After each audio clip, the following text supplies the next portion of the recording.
बच्चों, आज हम पढ़ेंगे क्लास 9 तो सामाजिक अध्ययन के अंतर्गत लोकतांत्रिक राजनीति विषय का पहला अध्याय लोकतंत्र क्या, लोकतंत्र क्यों। हम आपको बताएंगे बच्चों इस पाठ से संबंधित प्रश्नों के उत्तर। तो चलिए शुरू करते हैं। सबसे पहला प्रश्न है यहाँ पर आपका, यहाँ 4 देशों के बारे में कुछ सूचनाएं हैं। इन सूचनाओं के आधार पर आप इन देशों का वर्गीकरण किस तरह करेंगे। इनके सामने लोकतांत्रिक, अलोकतांत्रिक और पक्का नहीं लिखें। आई बात समझ में। 4 देशों के बारे में यहाँ पर बताया गया है और आपने इनका वर्गीकरण करना है। आपने बताना है कि कौन सा लोकतांत्रिक है, कौन सा अलोकतांत्रिक है और कौन सा पक्का नहीं आप कह सकते। ठीक है, तो यहाँ पर जो है सबसे पहले देख लेते हैं बच्चों, क है देश क। जो लोग देश के आधिकारिक धर्म को नहीं मानते उन्हें वोट डालने का अधिकार नहीं है। और दूसरा यहाँ पर ख है देश ख। एक ही पार्टी बीते वर्षों से चुनाव जीतती आ रही है। अगला है फिर आपके लिए गए देश गए। पिछले 3 चुनावों में शासक दल को पराजय का मुंह देखना पड़ा। और अगला है बच्चों घय वाला देश गए। यहाँ स्वतंत्र चुनाव आयोग नहीं है। तो यहाँ पर आपको बताना है कि कौन सा लोकतांत्रिक है, कौन सा अलोकतांत्रिक, कौन सा पक्का आप नहीं कह सकते।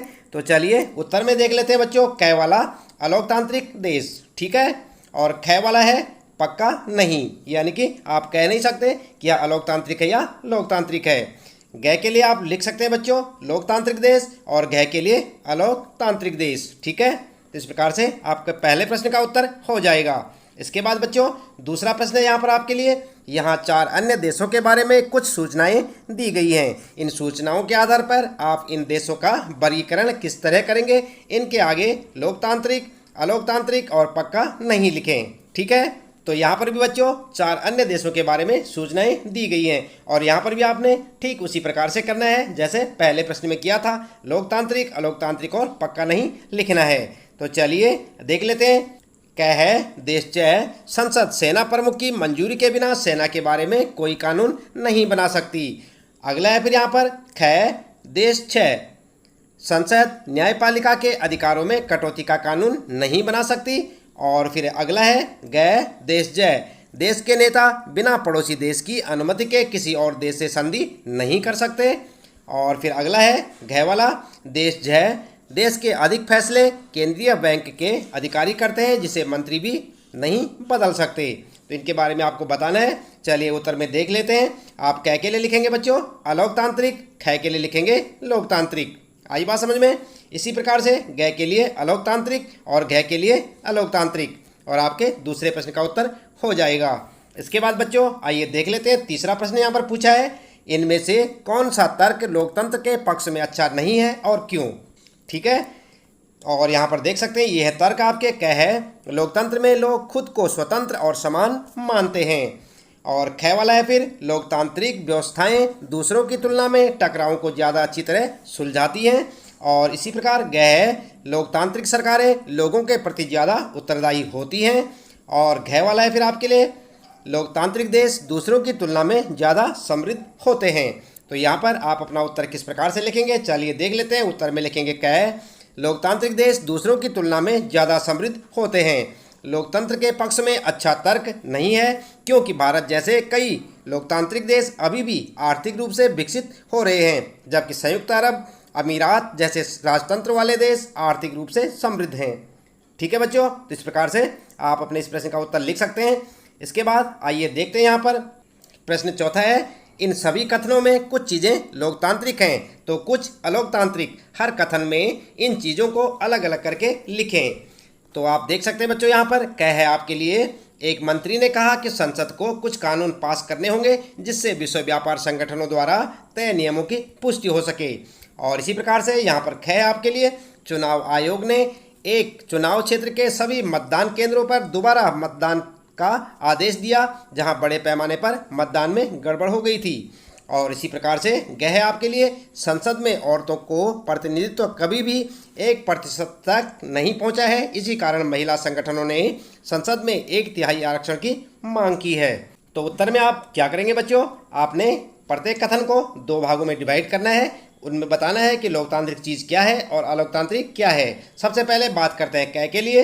तो क में लोकतांत्रिक चीज़ क्या है, संसद को कुछ कानून पास करने होंगे।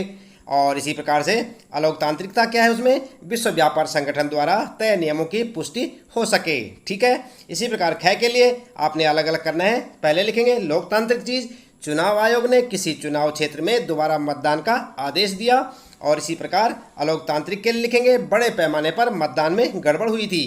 ठीक है, इसी प्रकार गै कथन के लिए लिखेंगे लोकतांत्रिक चीज, इसी के कारण महिला संगठनों ने 1/3 आरक्षण की मांग की है। और अलोकतांत्रिक चीज में लिखेंगे आप, संसद में औरतों का प्रतिनिधित्व कभी भी 10% तक नहीं पहुंचा है। ठीक है, तो इस प्रकार से आप अपने इस प्रश्न का उत्तर लिख सकते हैं बच्चों, साथ साथ याद भी करते रहें। फिर है आपके लिए 5वां प्रश्न, लोकतंत्र में अकाल और भुखमरी की संभावना कम होती है, यह तर्क देने का इनमें से कौन सा कारण सही नहीं है। और यहाँ पर आप देख सकते हैं बच्चों, क है विपक्षी दल भूख और भुखमरी की ओर सरकार का ध्यान दिला सकते हैं। ख है फिर आपके लिए स्वतंत्र अखबार देश के विभिन्न हिस्सों में अकाल की स्थिति के बारे में खबरें दे सकते हैं। इसी प्रकार ग है आपके लिए सरकार को अगले चुनाव में अपनी पराजय का डर होता है। और घ है बच्चों, लोगों को कोई भी तर्क मानने और उस पर आचरण करने की स्वतंत्रता है। तो उत्तर में आप वही कारण बताएंगे जो सही नहीं है। तो उत्तर में आप लिख सकते हैं बच्चों, कारण घ सही नहीं है। क्यों नहीं है? यह कहने के लिए तर्कसंगत नहीं है कि लोकतंत्र में अकाल और भुखमरी की संभावना कम होती है। यह इसलिए है कि किसी तर्क को मानने और उस पर आचरण करने व अकाल को दूर करने में परस्पर कोई संबंध नहीं है। ठीक है बच्चों, इस प्रकार से आप अपने इस प्रश्न का उत्तर लिख सकते हैं और साथ साथ याद भी करते रहे। अगला है आपके लिए 6ठा प्रश्न। यहाँ पर किसी जिले में 40 ऐसे गांव हैं जहां सरकार ने पेयजल उपलब्ध कराने का कोई इंतजाम नहीं किया है। इन गांवों के लोगों ने एक बैठक की और अपनी ज़रूरतों की ओर सरकार का ध्यान दिलाने के लिए कई तरीकों पर विचार किया। इनमें से कौन सा तरीका लोकतांत्रिक नहीं है? और यहाँ पर आप देख सकते हैं, क है अदालत में पानी को अपने जीवन के अधिकार का हिस्सा बताते हुए मुकदमा दायर करना। और ख है अगले चुनाव का बहिष्कार करके सभी पार्टियों को संदेश देना। इसके बाद ग है आपके लिए सरकारी नीतियों के खिलाफ जनसभाएं करना। या फिर घ है आपके लिए सरकारी अधिकारियों को पानी के लिए रिश्वत देना। ठीक है, तो उत्तर में आप क्या कर सकते हैं बच्चों? उत्तर में आप लिखेंगे घ वाला बिल्कुल करेक्ट है, यह एक अलोकतांत्रिक तरीका है। ठीक है, इसके बाद बच्चों फिर आता है आपका 7वां प्रश्न, लोकतंत्र के खिलाफ दिए जाने वाले इन तर्क का जवाब दीजिए। और यहाँ पर तर्क है आपके लिए, क है सेना देश का सबसे अनुशासित और भ्रष्टाचार मुक्त संगठन है, इसलिए सेना को देश का शासन करना चाहिए। और दूसरा तर्क है यहाँ पर ख, बहुमत के शासन का मतलब है मूक और अशिक्षितों का राज, हमें तो होशियारों की जरूरत है भले ही उनकी संख्या कम क्यों न हो। और इसके बाद है ग, अगर आध्यात्मिक मामलों में मार्गदर्शन के लिए हमें धर्म गुरुओं की जरूरत होती है तो उन्हीं को राजनीतिक मामलों में मार्गदर्शन का काम क्यों नहीं सौंपा जाए। देश पर धर्म गुरुओं का शासन होना चाहिए। ठीक है, तो उत्तर में आप लिख सकते हैं बच्चों, सबसे पहले लिखेंगे क का उत्तर, सेना देश की रक्षा के लिए महत्वपूर्ण है किंतु यह लोगों द्वारा निर्वाचित नहीं है, इसलिए यह एक लोकतांत्रिक सरकार का गठन नहीं कर सकती। बेशक सेना सबसे अधिक अनुशासित एवं भ्रष्टाचार मुक्त संगठन है, तथापि कोई भी यह गारंटी नहीं दे सकता कि सेना तानाशाह नहीं बनेगी। ऐसे शासन के अधीन नागरिकों के सभी मौलिक अधिकार छीन लिए जाएंगे। ठीक है, उदाहरण के लिए आप देख सकते हैं, जनरल अगस्तो पिनोशे के शासन के अधीन चिले की जनता को कष्ट भोगने पड़े। लिख सकते हैं आप अपने उदाहरण में। और साथ साथ बच्चों अगला देखते हैं, यहाँ पर ख के लिए आप क्या उत्तर देंगे, सभी लोग कुछ सीमा तक समझदार हैं। सार्वभौम वयस्क मताधिकार सिद्धांत के अनुसार हमारे देश में 18 वर्ष से अधिक आयु के सभी लोगों को मतदान का अधिकार है। समाज के कुछ वर्गों की अनदेखी करना अनुचित होगा। ठीक है, इसके बाद फिर लिखेंगे ग का उत्तर, तीसरा कथन खतरनाक है, राजनीति में धर्म को शामिल करने से गंभीर विवाद पैदा हो सकते हैं क्योंकि भारत जैसे कई धर्मों के देश में अपनी विचारधाराओं में पारस्परिक मतभेदों के कारण धर्म गुरु विनाश का कारण बन सकते हैं। विश्व इतिहास में अभी तक किसी भी धार्मिक राजनेता द्वारा चलाई जा रही सरकार सफल सिद्ध नहीं हुई है। धर्म को किसी भी देश के राजनीतिक मामलों में दखल नहीं देना चाहिए। आई बात समझ में? इस प्रकार से आप इन प्रश्नों का उत्तर लिख सकते हैं बच्चों।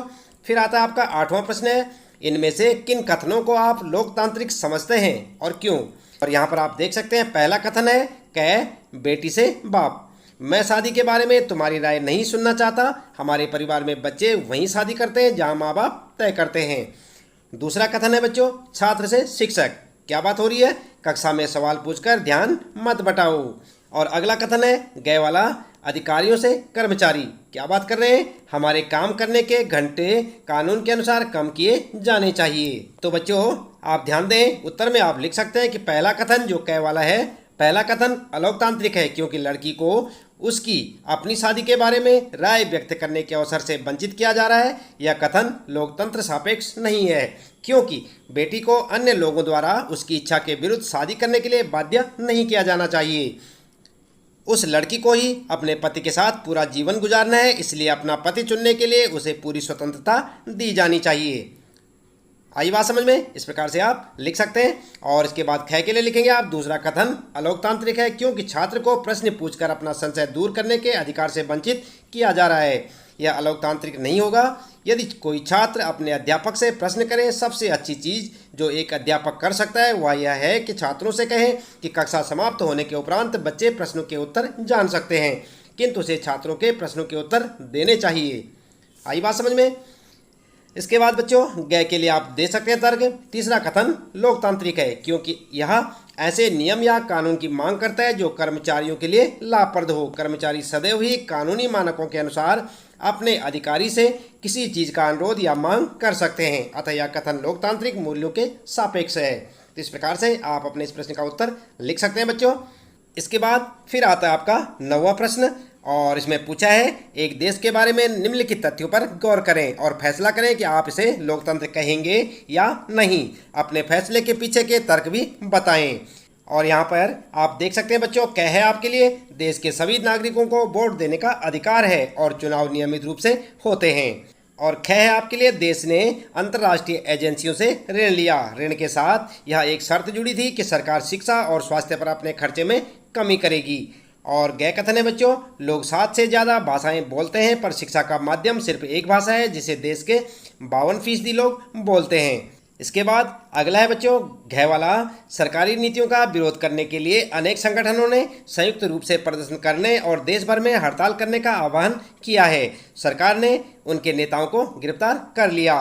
फिर अगला है ग, देश के रेडियो और टेलीविज़न चैनल सरकारी हैं। सरकारी नीतियों और विरोध के बारे में खबर छापने के लिए अखबारों को सरकार से अनुमति लेनी होती है। तो उत्तर में सबसे पहले आप लिखेंगे क, ऐसा देश लोकतांत्रिक है क्योंकि देश के सभी नागरिकों को मतदान का अधिकार है और नियमित रूप से चुनाव कराए जाते हैं। ख के लिए आप लिख सकते हैं बच्चों, लोकतंत्र नागरिकों की गरिमा में बढ़ोतरी करता है। एक लोकतांत्रिक सरकार नागरिकों के कल्याण के लिए कार्य करती है। शिक्षा एवं स्वास्थ्य पर खर्च में कमी करना लोगों के लिए कल्याणकारी नहीं होगा, इसलिए ऐसे देश को लोकतांत्रिक नहीं कहा जा सकता क्योंकि कोई भी लोकतांत्रिक देश शिक्षा और स्वास्थ्य पर खर्च में कमी के लिए सहमत नहीं होगा। अगला है बच्चों ग के लिए आप लिखेंगे, राष्ट्रभाषा एक भाषा हो सकती है क्योंकि ऐसी चीज़ व्यापक स्तर पर राष्ट्रीय एकता लाती है, किंतु अन्य भाषाओं को भी उनके संबंधित क्षेत्र में प्रोत्साहित करना चाहिए। मेरा विचार है कि यह देश अलोकतांत्रिक नहीं है। ठीक है, तो आप इस प्रकार से अपने विचार व्यक्त कर सकते हैं। इसके बाद बच्चों फिर आता आपका 10वां प्रश्न। अमेरिका के बारे में 24 में आई एक रिपोर्ट के अनुसार वहाँ के समाज में असमानता बढ़ती जा रही है। आमदनी की असमानता लोकतांत्रिक प्रक्रिया के विभिन्न वर्गों की भागीदारी घटने बढ़ने के रूप में भी सामने आई है। इन समूहों की सरकार के फैसलों पर असर डालने की क्षमता भी इससे प्रभावित हुई है। इस रिपोर्ट की मुख्य बातें थी और क्या क्या बातें थी आइए देख लेते हैं, पॉइंट पर पॉइंट यहाँ पर देख सकते हैं आप।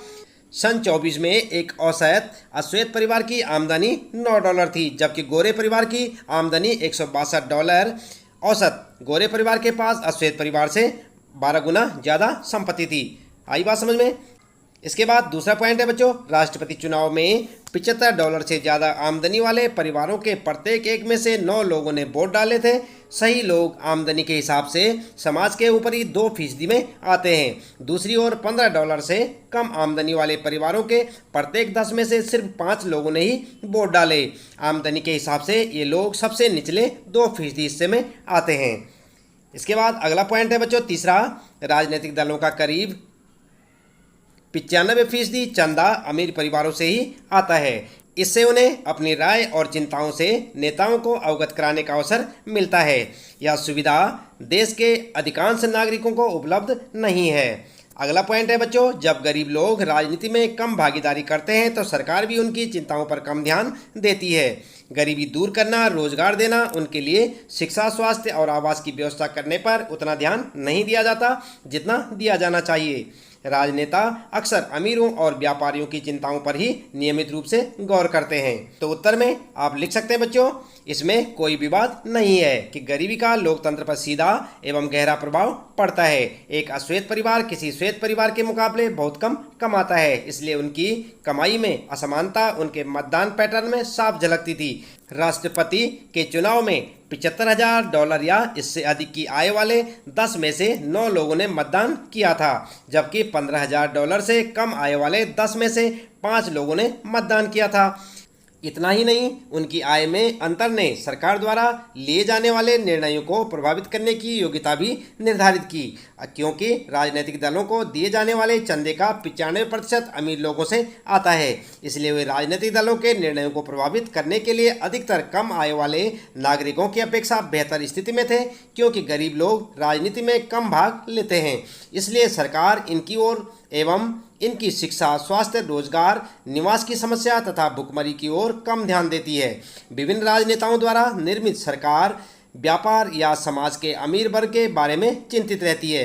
अमेरिका की तरह भारत में भी विभिन्न राजनीतिक दल अमीर लोगों की समस्याओं पर अधिक ध्यान देते हैं, जो कि उनको दिए जाने वाले चंदे की राशि का अधिकतर भाग उन्हीं से आता है। ठीक है बच्चों, तो इस प्रकार से आप अपने इस प्रश्न का उत्तर लिख सकते हैं बच्चों। इसके साथ ही इस पाठ से संबंधित प्रश्नों के उत्तर यहाँ पर समाप्त होते हैं। उम्मीद है कि आपको अच्छे से समझ आए होंगे।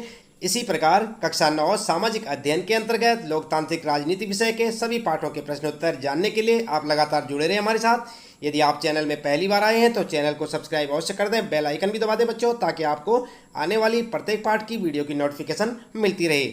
मिलते हैं फिर अगली वीडियो में नए पाठ के कुछ नए प्रश्नोत्तरों के साथ।